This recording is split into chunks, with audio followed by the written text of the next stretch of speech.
Doorway A manual to self. సూచనలు లేదా సమాచారాన్ని అందించే స్వీయ శోధన సాధనం. పరబ్రహ్మం, కర్మ వలయం, పునర్జన్మ వలయం. ఈ మూడిటిని అర్థం చేసుకొని వాడిని ఇంటిగ్రేటెడ్‌గా కూడా అర్థం చేసుకున్న తర్వాత ఈ ఎగ్జిస్టెన్స్ ఒక గేమ్‌లోంచి సక్సెస్‌ఫుల్‌గా తొందరగా ఎలా మోక్షం పొందాలి, లిబరేట్ అవ్వాలి అనే దానికి సాధన ఏమిటయ్యా అంటే ఆ మార్గం యోగ మార్గం. యోగ మార్గం సింగిల్ మార్గం గాదు. అది కంపోజ్ అయింది హఠయోగ, యోగ, జ్ఞాన యోగ అండ్ కర్మయోగంతో. దీంట్లో ఏ ఒక్కటి ఫాలో అవ్వమని కాదు. నాలుగిటిని కరెక్ట్ ప్రపోర్షన్‌లో ఫాలో అవ్వమని. ఎందుకంటే నీ శరీరంతో చేసేది, నీ యొక్క శక్తి స్థాయిలతో చేసేది హఠయోగ. నీ యొక్క ఎమోషన్స్‌తో చేసేది భక్తి యోగ. నీ యొక్క మైండ్‌తో చేసేది జ్ఞాన యోగ. నీ యొక్క యాక్షన్‌తో చేసేది కర్మయోగ. ఇవన్నీ నువ్వు చేసేవే గదా! ఏదో ఒకదాన్ని పట్టుకొని మిగతా మూడిటిని వదిలేద్దాం అనేది గాదు. నువ్వేమిటయ్యా అంటే వీటి కాంబినేషన్. నువ్వు కేవలం శరీరానివి కాదు. నువ్వు కేవలం మనసువి కాదు. నువ్వు కేవలం ఒక క్రియవి కాదు. నువ్వు కేవలం నీ యొక్క ఉద్వేగాలు కాదు. ఇవన్నీ కలిపి నువ్వు అనిపిస్తూ ఉంటుంది నీకు. సో, వీటినే టూల్స్ కింద వాడి చేయటం ఫార్చునేట్‌లో. దీనికి నీకు సహకరించేదేమిటయ్యా అంటే, నీ ఎనర్జీ చేయబడి ఉంటుంది. నీ డిఫరెంట్ లెవెల్స్ కింద తెలుసుకున్నాం. దాన్ని అనుసరిస్తూ వీటికి రేషియో తీసుకోవాలి. 4 యోగాలు. అది నీ పర్సనల్ యోగా అవుతుంది. సో, అర్థం చేసుకోవడానికి ప్రయత్నం చేస్తున్నామన్నమాట. దీంట్లో మార్కెట్‌లో బోలెడు అవైలబుల్ ఉన్నాయి యోగాలు. ఈ యోగాలన్నిటికి మూలం ఏమిటయ్యా అంటే పతంజలియే. పతంజలి యోగ శాస్త్రమే. పతంజలి యోగ దర్శనం పొందాడు. పతంజలి యోగ దర్శనం అంటే ఏంటి? అంతవరకు ఋషులు ఏదైతే జీవన విధానాన్ని చెప్పారో, ఈ ఎగ్జిస్టెన్స్ గురించి పూర్తిగా క్షుణ్ణంగా వివరించి చెప్పారో, అసలు ఈ టోటల్ ఎగ్జిస్టెన్స్ ఏ నియమాల మీద ఆధారపడిందో, ఆ ఋతువుని ఆర్డర్‌ని ఎక్స్‌ప్లెయిన్ చేశారో, ఆ ఋతువుని సాధారణ జీవితంలో ఇన్‌కార్పొరేట్ చేయటానికి ఎలాగైతే ఎలా ఏ ఫ్రేమ్‌వర్క్ ఫార్మ్ చేశారో ఆ ధర్మ. సో, ఈ మొత్తంలోంచి ఇది just a game playing. Game play చేయటంలో విన్ అవ్వాలి అంటే దీనికి 2 టెక్స్ట్ బుక్స్ ఉన్నాయి. ఒకటి Bhagavad Gita, theoretical text book. Practical guide Patanjali Yoga సూత్రాలు.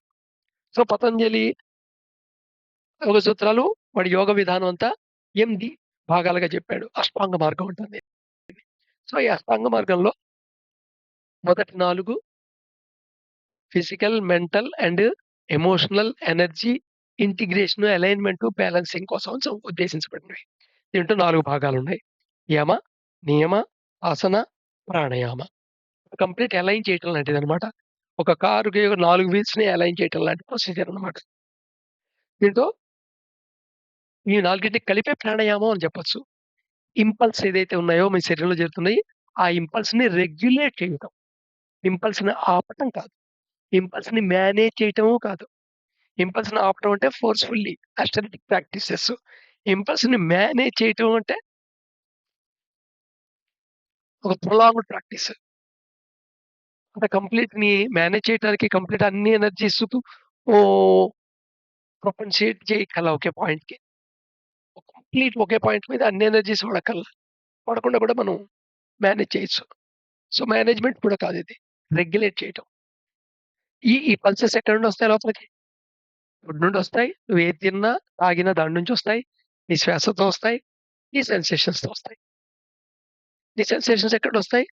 కళ్ళ నుండి తీసుకున్న జ్ఞానం, చెవుల నుండి తీసుకున్న జ్ఞానం, ముక్కు నుండి తీసుకున్న జ్ఞానం, చర్మం నుండి తీసుకున్న జ్ఞానం, నాలుక నుండి తీసుకున్న జ్ఞానం.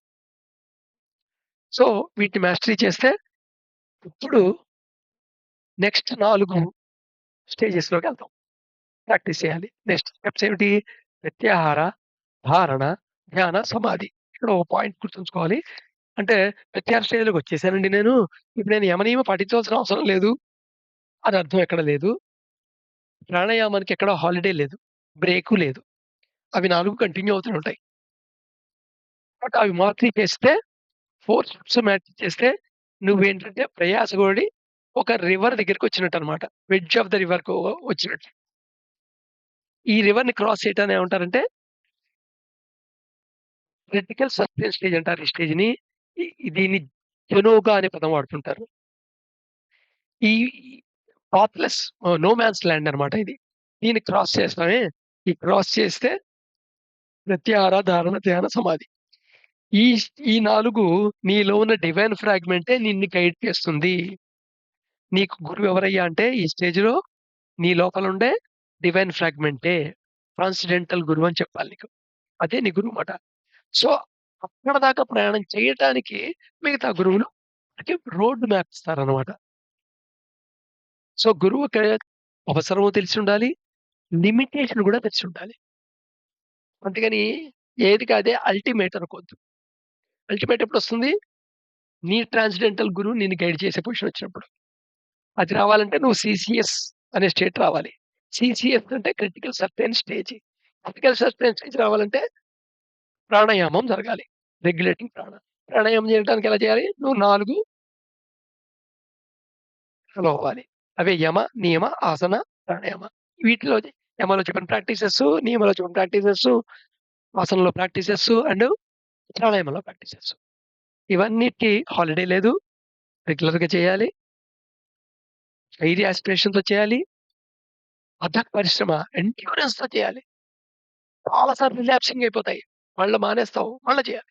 మళ్ళా మొదలెట్టాలి. మళ్ళా మానేస్తావు, మళ్ళా మొదలెట్టాలి. ఎందుకంటే నీ బాడీ అండ్ మైండ్ ఒక ఇనర్షియా చాలా స్ట్రాంగ్.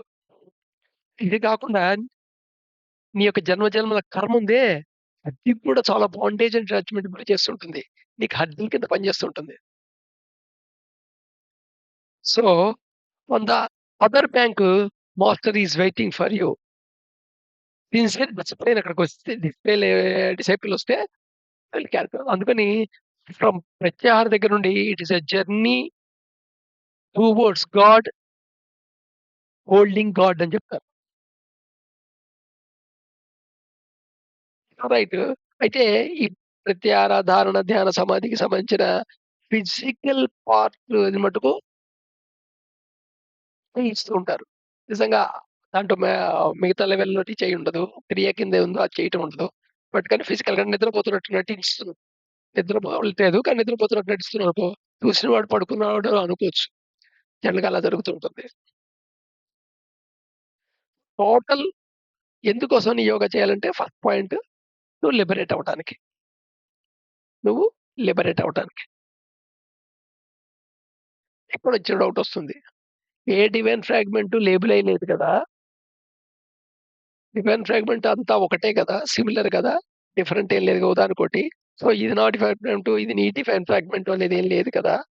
అలాంటప్పుడు మరి ఏది ఇక్కడ కంటిన్యూటీ అవుతోంది అంటే కర్మ అనే విషయం అర్థమయ్యి ఉంటుంది ఆల్రెడీ. కర్మ అండ్ థాట్ ప్యాటర్న్స్ అనే విషయం అర్థమయ్యి ఉంటుంది. బట్ కానీ ఎవరైతే ఒక స్టేట్ కర్మ క్లియర్ అయిపోయిందంటే ఒకటి అసోసియేట్ అయిన దానికి మహా రీజియన్‌లో ఒకళ్ళకి రిలేటెడ్ అయిన సమ్ ఎక్స్‌కి రిలేట్ అయిన కర్మ క్లియర్ అయిపోయింది, డిసింటిగ్రేట్ అయిపోయిందంటే ఒక డివైన్ ఫ్రాగ్మెంట్ క్రాస్ ఓవర్ అయిపోతుంటుంది. ఏదో డివైన్ ఫ్రాగ్మెంట్ బయట ఏదో నాది కాదు. దాన్ని పంపించడానికి చేస్తున్నాను. నా డివైన్ ఫ్రాగ్మెంటే మోక్షం పొందుతుంది. అది గ్యారంటీ ఇవ్వండి అనుకోవద్దు. అలా అనుకుంటే నీకు ఎగ్జిస్టెన్స్ యొక్క స్వరూప స్వభావాలు అర్థం కాలేదని అర్థం. స్వరూప స్వభావాలు అర్థమైతే అయితే ఎందుకు చేయాలి అంటే ఇక్కడ మననేమంటుంటారు హ్యూమన్ బీయింగ్ అని చెప్తుంటారు. సో, ఏం జరుగుతోంది ప్రపంచంలో హ్యూమన్ బీయింగ్స్ అందరూ డివైన్ ఫ్రాగ్మెంట్‌తో ఇచ్చిన బాడీస్ అండ్ థింకింగ్ ఇన్‌స్ట్రుమెంట్స్‌తో ఎక్స్‌పీరియన్స్ అవుతూ ఏం చేస్తున్నారు? ఈ ఎగ్జిస్టెన్స్‌లో ఉన్న యూడిఎం అనే యూనివర్సల్ డివైన్ మైండ్. దీని గురించి ఇంతకుముందు వచ్చింది మనకి. ఎగ్జిస్టెన్స్ ఒక స్వరూప స్వభావాలు చెప్తున్నప్పుడు. పరంగా చెప్పాలంటే గాయత్రి అని చెప్పొచ్చు. సో, యూనివర్సల్ డివైన్ మైండ్‌ని థింకింగ్ ఇన్‌స్ట్రుమెంట్ గుండా ప్రయాణం చేస్తుంది. తర్వాత నీ థాట్ అండ్ ఎమోషన్‌తో పొల్యూట్ అయ్యి బయటకొదిలేస్తున్నావు. ఓ రకంగా బయట నుండి స్వచ్ఛమైన గాలి తీసుకుంటోంది నీ మిషను. దానికా దాన్ని వాడుకుంటోంది.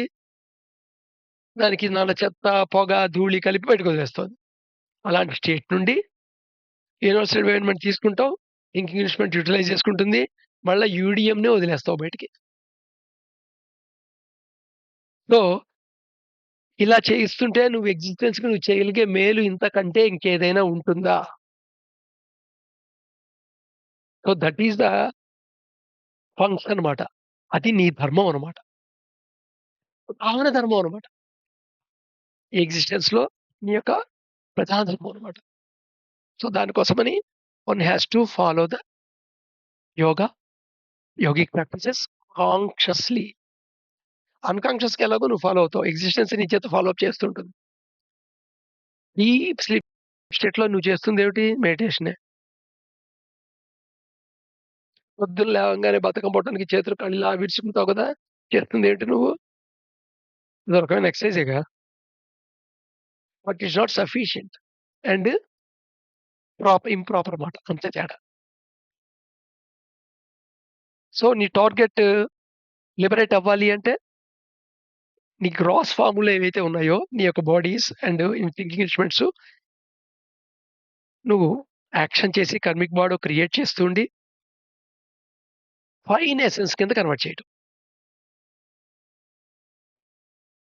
సో, ఈ జన్మలో నువ్వైతే వర్కౌట్ చేస్తున్నావో, క్రియామాన కర్మ, ఆగమ కర్మ అని క్రియాకర్మ చేస్తున్నావు. ఆగమ కర్మని నీ నీ ఎన్‌కౌంటర్ అవ్వగానే క్రియామాన కర్మ కింద చేస్తున్నావో, దానికి ఫలితం ఎలా ఉండాలంటే, గ్రాస్ ఫార్మ్, ఎసెన్స్ ఫార్మ్ కింద కన్వర్ట్ అవ్వాలి.